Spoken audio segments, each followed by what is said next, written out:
मेरा धर्म मुझसे ये कहता है कि मैं दूसरे तमाम धर्मों का सम्मान करूं, उनकी आस्था का, उनकी मान्यताओं का, उनका मैं सम्मान करूं। ये मेरा मजहब मुझे कहता है। मेवात ना तो कोई ऐसी चीज़ है जिसको कोई तोड़ना चाहेगा तोड़ देगा। ये समय है, परिस्थितियाँ आते हैं, ये कुछ बुलबुलें हैं, उठते हैं, समय के साथ दब भी जाते हैं। तो ये इस पर बहुत ज़्यादा चिंता करने की ज़रूरत नहीं है। मोहब्बतों से रहने वाले लोग हैं। ऐसे कुछ नफरती गुंडे चिंटू पिंटू आके इस मोहब्बत के माहौल को ख़राब कर देंगे, ये कोई बात नहीं है। और आखिरी सवाल होगा सर आपसे, हमारा मेवात बड़ा भोला है, प्यारा है, सुथरा है, ईमानदार है, मोहब्बत चाहता है, अमन चाहता है। दोस्तों, सियासतों से नहीं होंगे विरासतों के फैसले। गौर कीजिएगा, सियासतों से नहीं होंगे विरासतों के फैसले। ये तो कामा विधानसभा की जनता तय करेगी कि इस बार कामा विधानसभा की कुर्सी पर राज किसका है। नमस्कार, मैं हूं आपके साथ प्रदीप शर्मा और आप देख रहे हैं नया भारत न्यूज़ नेटवर्क। आज नया भारत न्यूज़ नेटवर्क पर जो हमारे मेहमान हैं वो कांग्रेस पार्टी के युवा नेता शेख मुख्तार जी हैं, जिन्होंने कामा विधानसभा से चुनाव लड़ने का ऐलान किया है, जो टिकट के दावेदार भी है, सिंबल के दावेदार हैं। हमने पिछले एक मंथ पहले जो गुजर गया है उसमें हमने शेख साहब से मुलाकात की, उनके वादे जाने, मुद्दे जाने।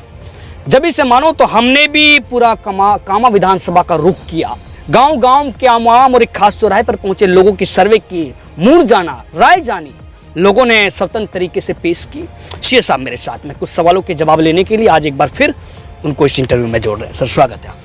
बहुत बहुत शुक्रिया। आपके दर्शकों को भी बहुत बहुत शुक्रिया, उनको भी नमस्कार। कैसे हैं शेख साहब आप? ठीक है सर, बिल्कुल बढ़िया। ये कर क्या दिया आपने सर?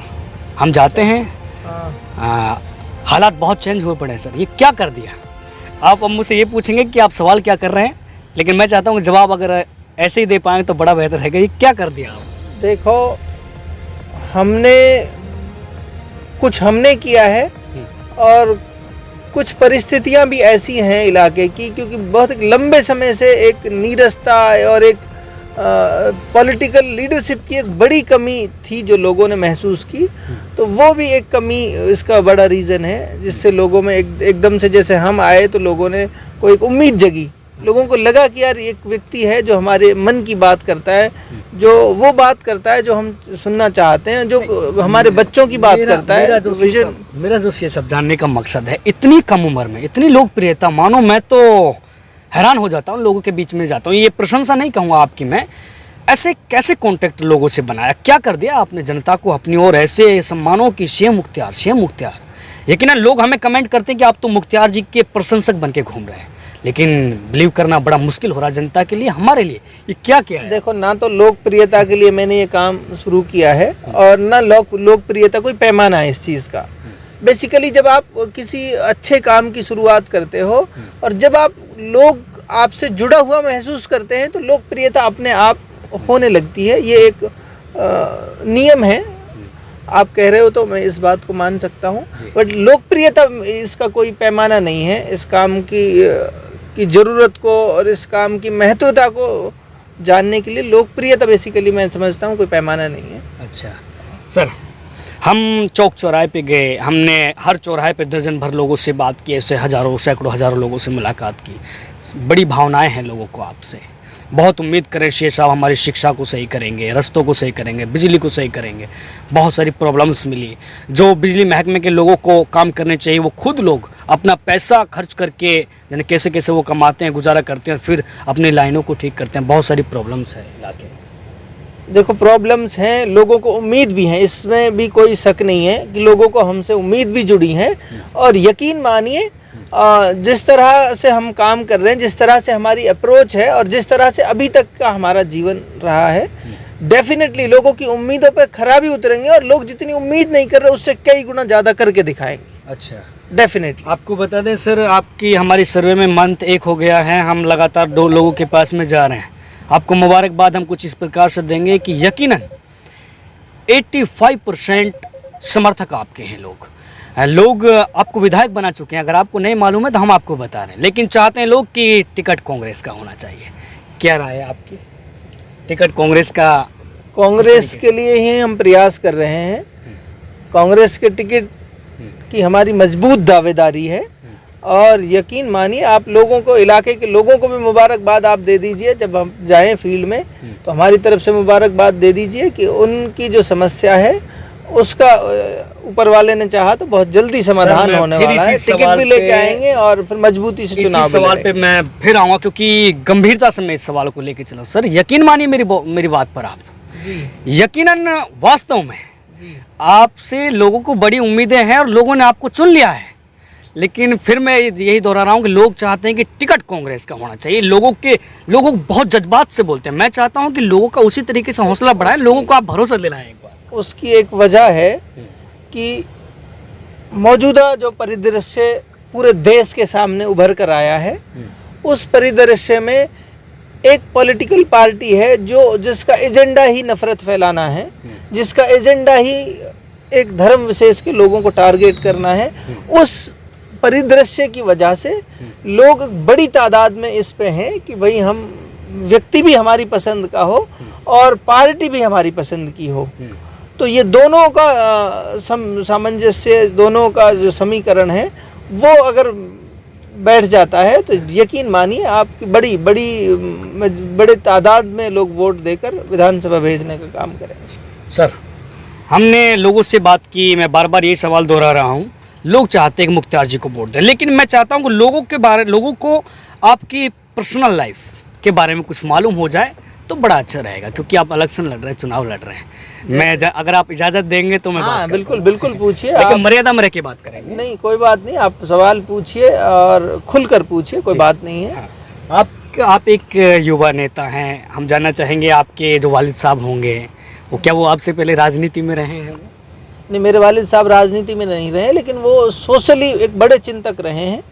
समाज के बारे में बहुत गंभीरता से उन्होंने समझने की, जानने की और उस पर काम करने की हमेशा से उनकी कोशिश रही है और उन्होंने किया भी है। बड़े स्तर पे उन्होंने समाज के लिए जितना वो कर पाए हैं उतना उन्होंने किया भी है। अच्छा, मुख्तार जी वो समर्थकों के बीच में मॉर्निंग में कितने बजे जाते हैं, कितने बजे वापसी करते हैं? मैं सुबह फजर के टाइम उठ जाता हूँ लगभग। कई बार ऐसा भी होता है कि बहुत जैसे लेट नाइट तक, अब ये भाग दौड़ है, बहुत लेट नाइट तक काम करना पड़ता है। कहीं सफ़र में है तो सफ़र से लेट हो जाते हैं, तो कई बार लेट भी हो जाता है। और मेरी कोशिश ये रहती है कि अर्ली मॉर्निंग में जल्दी उठा जाए और फिर अपने काम ज्वाइन कर लिए जाए। मतलब जल्दी से उठ के लोगों के बीच चला जाता हूँ। कुछ मेरी अपॉइंटमेंट्स होती हैं, कुछ लोगों के से पहले से वादा हो रखा होता है कि सुबह कितने बजे कहाँ मिलना है, तो वो जो शेड्यूल प्रोग्राम रहते हैं उनके अकॉर्डिंग फिर चलता है दिन। अच्छा सर, एक दिन में लगभग कितने दिन लोगों से मुलाकात कर लेते हैं पर डे? मैं बहुत सारे लोगों से मिलता हूँ हर रोज। अनुमान तो कम से कम 100-200 लोगों से तो रोजाना मिलता हूँ कम से। लोग क्या बोलते हैं? नहीं, लोगों से बोलते तो क्या है, लोग अपनी बातें बताते हैं। मैं उन सब बातों से हर रोज़ सीखने की कोशिश करता हूँ। मेरे लिए भी बहुत सारी जो मिलना मिलाना है वो सीखने का विषय है मेरे लिए भी। बहुत सारे लोगों से मैं सीखता हूँ और मैं बल्कि बहुत सारे मैं हर व्यक्ति से कोशिश करता हूँ कि कुछ ना कुछ सीखा जाए और अपने जीवन में कुछ अच्छी चीज़ें ऐड की जाएं हर रोज़। एक और सवाल है सर, हम जब कैमरा बंद कर देते हैं लोगों के बीच में, पहली बार ऐसा सवाल मैं कर रहा हूँ आपसे कि लोग बोलते हैं कि अगर हम सीएम मुख्तार जी को हम चाहते हैं कि यहाँ से विधायक बनाएं, लेकिन अगर कांग्रेस पार्टी ने बाय द वे 99% उनको मिले लेकिन 1% अगर टिकट नहीं मिल पाता है तो हम मीडिया में बोलेंगे तो लोग हिचकिचाते हैं कहीं अगर टिकट कट गया तो सीएम मुख्तार इलेक्शन लड़ेंगे या नहीं लड़ेंगे, क्या फैसला लेंगे? अगर कोई आप टिप्पणी करें तो। देखिए, आज तक भी मैंने अपने जीवन में जो कुछ सोचा है वो हासिल करके रहा हूँ। वो अपनी मेहनत के बल पे, या ये लगा लो कि ऊपर वाले की बहुत मेहर रही है। मन साफ है, इसीलिए हमारे यहाँ कहावत चलती है कि नियत साफ तो मंजिल आसान। तो मैं सिर्फ एक सिंगल थॉट पे काम करने वाला व्यक्ति हूँ। मेरी नियत साफ है, ये मैं जानता हूँ, और जब मेरी नियत साफ है तो मेरी मंजिल भी आसान है। सर बाद में नियत में थोड़ा मंजिल पर नजर है सर, मेरी चिड़िया की आंख पर नजर है, सीधा निशाना है। टिकट लेकर आऊंगा और लोगों के बीच मजबूती से चुनाव लड़ूंगा, इसके अलावा दूसरा कोई विकल्प नहीं है मेरे पास। लोग बोलते हैं अगर टिकट मिल गया तो विनर हैं, जो ताज ही आपके सर पर होगा काम। कोई बात नहीं, अगर हमें जिम्मेदारी मिलती है तो इसको मैं ताज भी मैं नहीं कहता, इसको मैं अपने लिए बड़ी जिम्मेदारी समझता हूँ। ये कोई ऐसा ताज नहीं है कि भाई सही बात यह है कि बड़े एक लंबे समय में इसको ताज ही बना दिया गया और लोगों ने प्रेस्टिजियस वो बना लिया इसको इशू। लेकिन ये मैं समझता हूँ कि बड़ी जिम्मेदारी का काम है, बहुत बड़ी जिम्मेदारी है और इस जिम्मेदारी की पूछ होगी इंसान से। अच्छा। और अगर किसी के अंदर मॉरल वैल्यूज़ हैं तो फिर उसको ये सोचना चाहिए कि मुझे एक बड़ी जिम्मेदारी मिली है और मेरा काम ये है कि जो जिम्मेदारी मुझे मिली है मैं उसको पूरी तरह से निभाऊं। सर, हम भारत चांद पर पहुंच गए हैं, आपको मालूम है इस बात का? इसकी पूरे देश को बहुत बहुत बधाई। बड़ा लेकिन आपका काम अभी भी रोड पर नहीं पहुंच पा रहा ठीक तरीके से, कार भी नहीं चल पाती है। देखो पहुंचेगा, उम्मीद ये है नए लोग आएंगे। जब कहते हैं ना जरूर हर मुश्किल किसी न किसी नई आविष्कार और नई शुरुआत का अंदेशा देती है, नई शुरुआत की। ये परिस्थितियां हैं, ये मुश्किलें हैं, हो सकता है इसीलिए मेरे जैसा व्यक्ति इस उम्र में ये सोच रहा हो कि नहीं काम करना पड़ेगा। अच्छा। जमीन पे उतर कर काम करना पड़ेगा, हर उस व्यक्ति तक पहुंचना पड़ेगा जो जिस तक अभी तक पहुंचा नहीं गया है। हर उस गरीब से गरीब व्यक्ति तक पहुंचना पड़ेगा जिसके बच्चे अभी तक नहीं पढ़े हैं, जिसकी पहली पीढ़ी में भी पढ़ने की कोई चर्चा नहीं है आज, उस तक भी पहुंचना पड़ेगा। तो ये जब ज़रूरत महसूस होती है, किसी आवश्यकता आविष्कार की जननी है, तो जब आवश्यकता है तो फिर परिस्थितियां ऐसी बनेंगी भी, लोग काम करने वाले लोग भी पैदा होंगे। शेर साहब, यानी मंथ की आखिरी तारीख को रक्षाबंधन का पर्व है जिसको हिंदू समाज बड़े धूमधाम से मनाता है, बहन भाई के प्यार का एक प्रतीक है। कैसे शुभकामनाएं देंगे अपने समर्थकों के लिए, अपने वोटर्स के लिए, विधानसभा के आवाम के लिए? देखो सबसे पहले तो ये कि मैं दिल्ली रहा करता था, उस ज़माने में मेरी एक मैं बहन बोलूँगा इसलिए कि मेरा उनसे राखी का रिश्ता रहा है। क्या राखी बंधवाते हैं? हाँ, राखी बंधवाता हूँ मैं। और क्योंकि ये मुल्क क्या है, ये एक खूबसूरत गुलदस्ता है और इसको समझने की ज़रूरत है पूरे देश के ही लोगों को।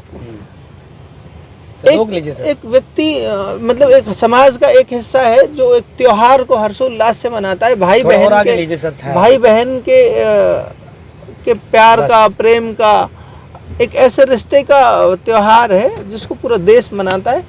तो फिर हम भी इसको सबको बधाई भी देते हैं और हमें खुशी भी होती है कि लोग जिस चीज़ में खुश हैं उसमें हम भी खुश हैं। दूसरी बात ये कि मेरा धर्म मुझसे ये कहता है कि मैं दूसरे तमाम धर्मों का सम्मान करूं, उनकी आस्था का, उनकी मान्यताओं का, उनका मैं सम्मान करूं, ये मेरा मजहब मुझे कहता है।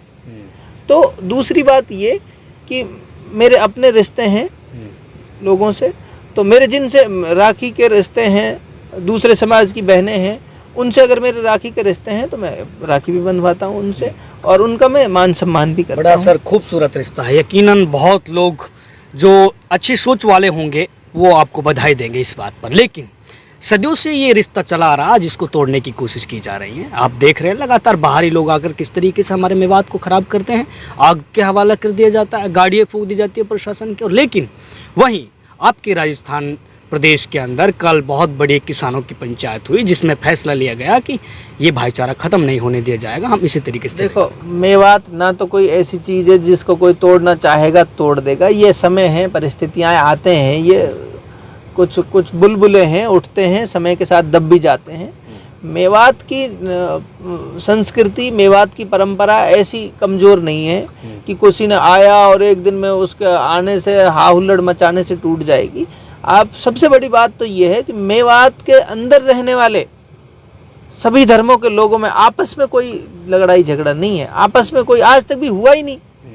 तो ये इसमें बहुत ज़्यादा चिंता करने की ज़रूरत नहीं है। मोहब्बतों से रहने वाले लोग हैं, ऐसे कुछ नफरती गुंडे चिंटू पिंटू आके इस मोहब्बत के माहौल को ख़राब कर देंगे, ये कोई बात नहीं है।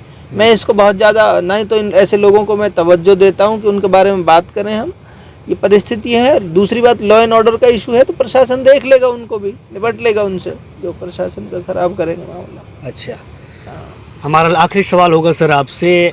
हमारा मेवात बड़ा भोला है, प्यारा है, सुथरा है, ईमानदार है, मोहब्बत चाहता है, अमन चाहता है। आप क्या मैसेज देना चाहेंगे? आप चुनावी मैदान में हैं, ये भोला भाला मेवात आप पर यकीन मानिएगा विश्वास करने जा रहा है, आपके ऊपर बड़ी जिम्मेदारी सौंपने जा रहा है और बहुत उम्मीदें जताने जा रहा है। क्या मैसेज देंगे 36 बिरादरी को?